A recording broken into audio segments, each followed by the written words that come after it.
সামনে বাংলাদেশকে এই লক্ষ্যে আমরা গঠন করার দায়িত্ব পালন করব ইনশাআল্লাহ। সংস্কার, বিচার ও পিআর পদ্ধতিতে জাতীয় নির্বাচন আয়োজনের দাবিতে এবং দেশ ও ইসলাম বিরোধী সকল ষড়যন্ত্র ও চক্রান্তের প্রতিবাদে আয়োজিত ইসলামী আন্দোলন বাংলাদেশে আজকের এই মহাসমাবেশে উপস্থিত বিভিন্ন রাজনৈতিক দলের নেতৃবৃন্দ, ওলামায়ে কেরাম, সাংবাদিক বন্ধুগণ, শিক্ষাবিদ, বুদ্ধিজীবী ও প্রিয় দেশবাসী, সবাইকে আন্তরিক শুভেচ্ছা ও কৃতজ্ঞতা জানাচ্ছি।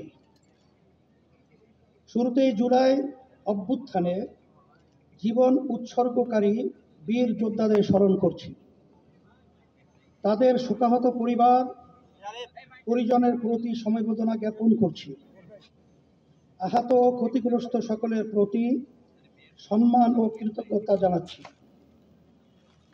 1957 সাল থেকে শুরু করে 1947 ও 1971-এর সকল যোদ্ধাদের প্রতি শ্রদ্ধা ও সম্মান প্রদর্শন করছি। ভাইরা আমার, দুর্নীতি, দুঃশাসন মুক্ত, সমৃদ্ধ ও উন্নত রাষ্ট্র নির্মাণের জন্য এ দেশের মানুষ শত শত বছর ধরে আত্মত্যাগ করে যাচ্ছে। সুশাসন রক্তের নজরানা পেশ করে যাচ্ছে।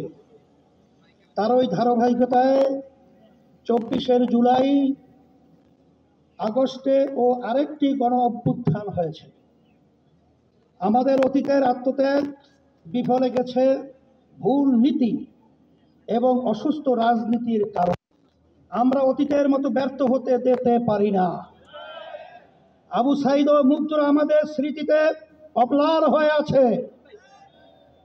আহতরা এখনো ক্ষত বয়ে বেড়াচ্ছে। তাই প্রয়োজনে রাষ্ট্র সংস্কার এখনই করতে হবে। পতিত স্বৈরতন্ত্রের সাথে জড়িতদের বিচার করতে হবে। আরেকটা কথা স্পষ্ট ভাষায় বলে দিতে চাই, পিআর পদ্ধতিতে নির্বাচন আয়োজন করার কোনো বিকল্প নাই।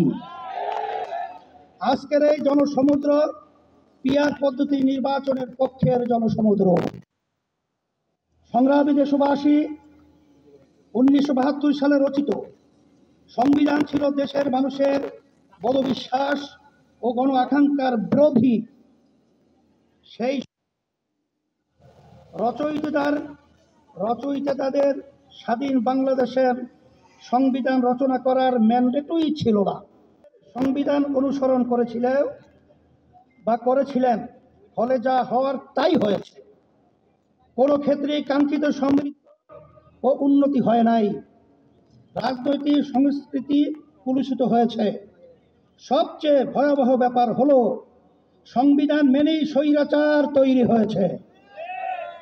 এজন্যই আমরা সংস্কারের প্রশ্নে অটল, অবিচল ও আপোষহীন অবস্থান নিয়েছি। ভাইরা আমার, জুলাই অভ্যুত্থানের প্রধান লক্ষ্য ছিল দেশকে স্বৈরাচারের হাত থেকে রক্ষা করা, 54 বছরের জমা হওয়া জঞ্জাল দূর করা। অভ্যুত্থানের পরে সংস্কার কমিশন গঠন করা হয়েছে। আমরা মতামত দিয়েছি। এখন সংস্কার নিয়ে দ্বিতীয় দফা আলোচনা চলছে। আমরা লক্ষ্য করছি মৌলিক সংস্কারে কেউ কেউ গড়িমসি করছেন। এটা জুলাইয়ের সাথে বিশ্বাসঘাতকতা। স্বৈরাচার তৈরির রাস্তা খোলা রাখা যাবে না। সংস্কার না করে নির্বাচন আয়োজন করে দেশকে আগের অবস্থায় নিয়ে যাওয়া যাবে না। রাষ্ট্রের দুর্নীতি সহ সংসদের উভয় কক্ষে পিআর পদ্ধতি বিষয়ে ঐকমত্য না হলে গণভোটের আয়োজন করতে হবে। হাজার হাজার মানুষকে গুম ও খুন করেছে। বিলিয়ন বিলিয়ন টাকা দেশ থেকে চুরি করে নিয়ে গেছে। লাখো মানুষকে কারাবন্দী করেছে, প্রকাশ্যে গণহত্যা করেছে। ফলে তাদের কোনো ক্ষমা নাই। যারা সরাসরি ফৌজদারি অপরাধের সাথে জড়িত ছিল তাদের বিচার করতে হবে। যারা অপরাধের সহায়তা করেছে তাদেরও বিচার করতে হবে।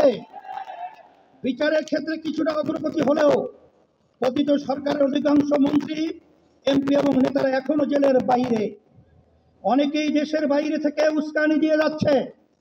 আজকের এই মহাসমাবেশ থেকে ঘোষণা করছি, অবিলম্বে ফ্যাসিবাদীর সাথে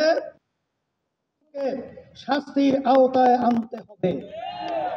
আরেকটা কথা বলি, সুপ্রিম কোর্টে বিচারপতি নিয়োগ নিয়ে অতীতের মতোই বাতাসে নানা রকম ভাসছে।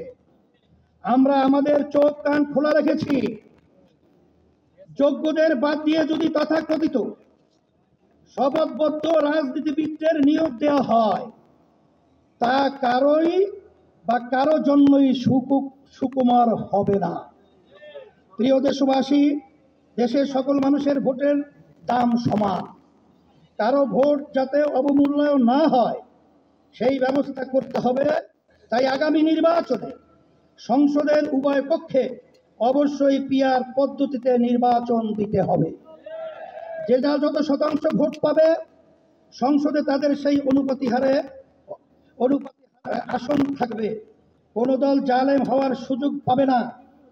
এটা এখন জনগণের দাবি, দেশের অধিকাংশ রাজনৈতিক দলের দাবি, সকল ধর্মের মানুষের দাবি। আজকের এই মঞ্চ এটা আবারও প্রমাণ করেছে। ভাইয়েরা আমার, আমরা বারবার রক্ত দিয়েছি কিন্তু সফলতা পাই নাই, কারণ আমরা প্রতিবারই নেতা ও নীতি বাছাই করতে ভুল করেছি। আমরা 54 বছরে অনেক দলকে দেশ শাসন করতে দেখেছি, কিন্তু ইসলামকে এখনো ক্ষমতায় নিতে পারি নাই। এবার ইসলামপন্থীদের ঐক্যের ব্যাপারে বড় প্রত্যাশা তৈরি হয়েছে। আমি শুরু থেকে ইসলামপন্থী সকল ভোট এক বাক্সে আনার কথা বলে আসছি। আগামী নির্বাচনে শুধু ইসলাম দলই নয়, ইসলামী দলই শুধু নয়, বরং দেশ প্রেমিক আর অনেক রাজনৈতিক দল এক বাক্সে নীতিতে আসতে পারে ইনশাআল্লাহ।